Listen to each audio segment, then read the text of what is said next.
नमस्कार। मणिपुर के अंदर बीजेपी की सरकार है।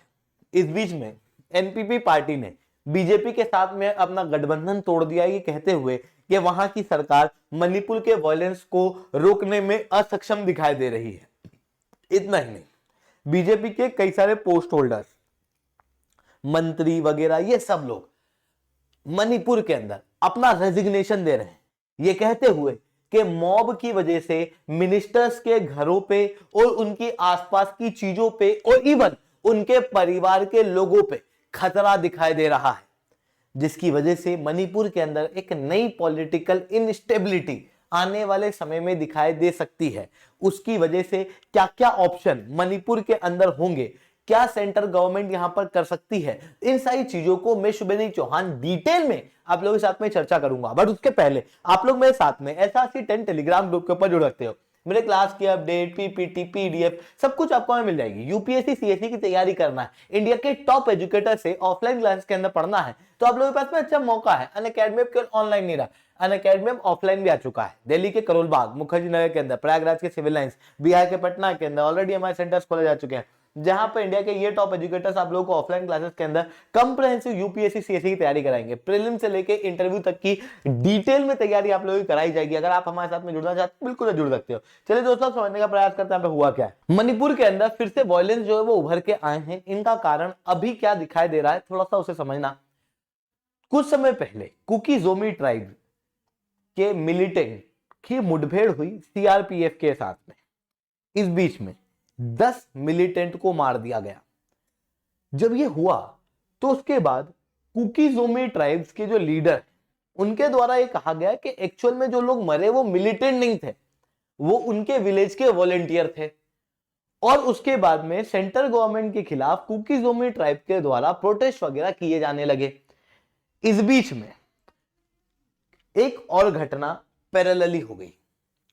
मैती कम्युनिटी के कुछ लोग को अबडक्ट कर लिया गया, वो रातों रात गायब हो गए मणिपुर से। उसके बाद सर्च जारी रहा।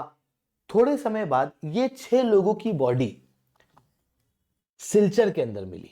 यहां पर ध्यान से देखना, ये रीजन है इम्फाल। इम्फाल रीजन के अंदर मैती कम्युनिटी के लोग रहते हैं। जो कॉन्फ्लिक्ट चल रहा था काफी समय से, वो चल रहा था यहां जीरीबम रीजन में, और यहां से लगभग 6 लोग गायब हुए। इन्हें काफी टॉर्चर वगैरह किया गया, जो इनकी बॉडी से साफ समझ में आ रहा है। और उसके बाद इनकी लाश मिली सिलचर के अंदर, जिसके बाद मैती कम्युनिटी के लोगों के अंदर प्रोटेस्ट शुरू हो गया। और यह प्रोटेस्ट काफी ज्यादा बढ़ गया।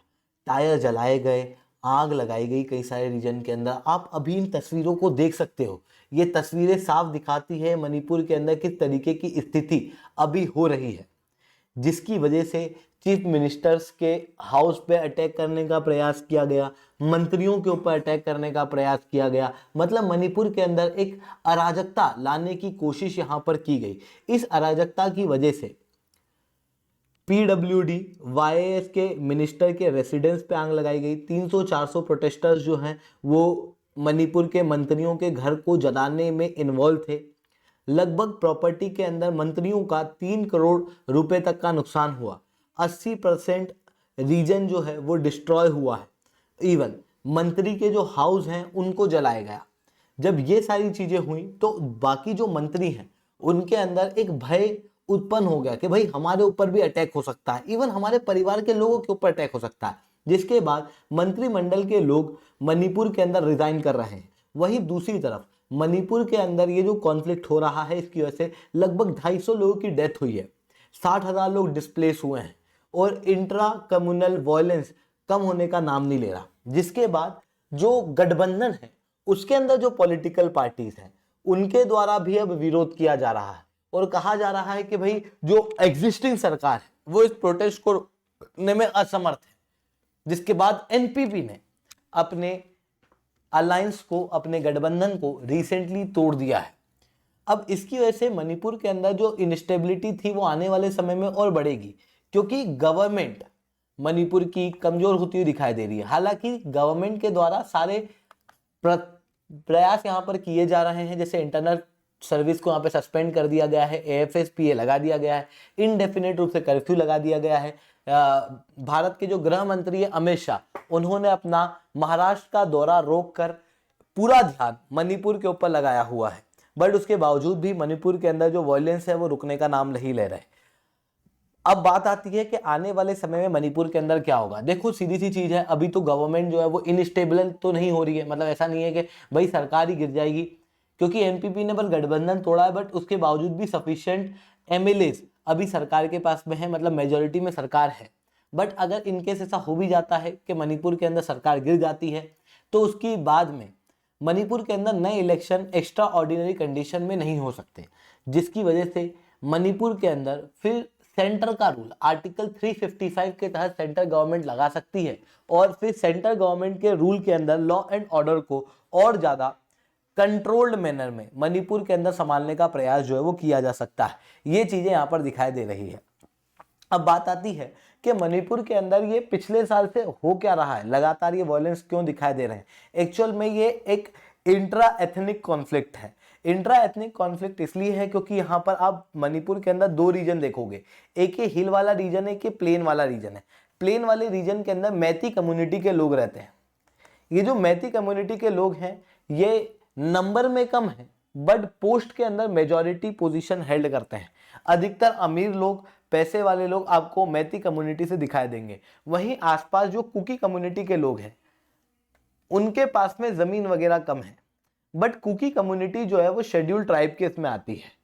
इसकी वजह से मैती कम्युनिटी के लोग पहाड़ वाले इलाकों में जमीन नहीं ले सकते, क्योंकि ये कुकी कम्युनिटी का रीजन है और कुकी कम्युनिटी शेड्यूल ट्राइब है।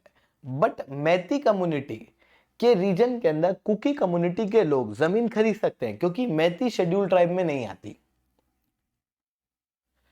जिसकी वजह से मैती कम्युनिटी द्वारा ये डिमांड की गई थी कि भाई हमको भी शेड्यूल ट्राइब का दर्जा दो, और वही चीज हाईकोर्ट ने कर दी। और जब ये हुई तो वहां पर प्रोटेस्ट शुरू हुए कुकी कम्युनिटी के द्वारा, जिसकी वजह से आपस में मैती और कुकी के बीच में वायलेंस छिड़ गया। और जब वायलेंस हुआ तो उसकी वजह से मणिपुर के अंदर इनस्टेबिलिटी बढ़ गई, और इस इनस्टेबिलिटी के बढ़ने की वजह से काफी सारी दिक्कतें होती हुई दिखाई दे रही हैं। इवन अभी जो इनस्टेबिलिटी मणिपुर के अंदर वापस हो रही है, इसके पीछे एक मेजर हाथ फॉरेन पावर्स का भी बताया जा रहा है, जैसे बांग्लादेश, पाकिस्तान और चाइना।